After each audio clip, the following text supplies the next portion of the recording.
এই ভিডিওটা দেখুন। অহংকারীরা অতীত ভুলে গেছে, বর্তমানে তারা ক্ষমতা পেয়ে তারা অতীতকে ভুলে গেছে। যাক, আমি আর কিছু বলতে চাই না, ভিডিওটা দেখুন, আপনারাই বলুন।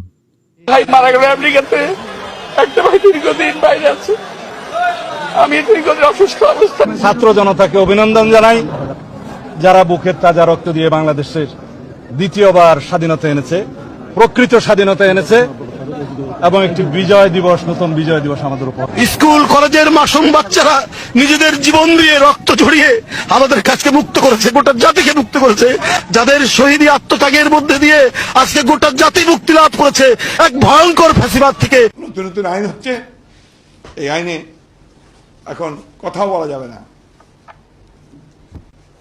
যাবজ্জীবন কারাদণ্ড, 1 কোটি টাকা জরিমানা।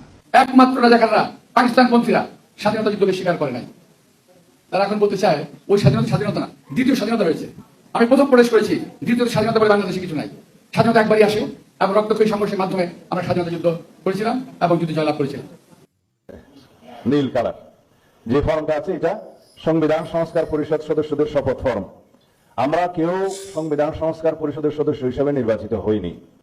গণভোট বলে কিছু নাই, গণভোট বলে কোনো আলোচনার বিষয় নেই। এটা ওখানেও কোনো এজেন্ডা ছিল না, এখন গণভোটের কোনো এজেন্ডা নেই। এরপরে নতুন ভাবে ঐক্যমত হওয়ার কিছু নাই। যেটা ঐক্যমত হওয়ার অতটুকু হইতে চ্যাপ্টার ওখানে ক্লোজ হয়েছে। আসসালামু আলাইকুম স্যার। আসসালামু আলাইকুম স্যার।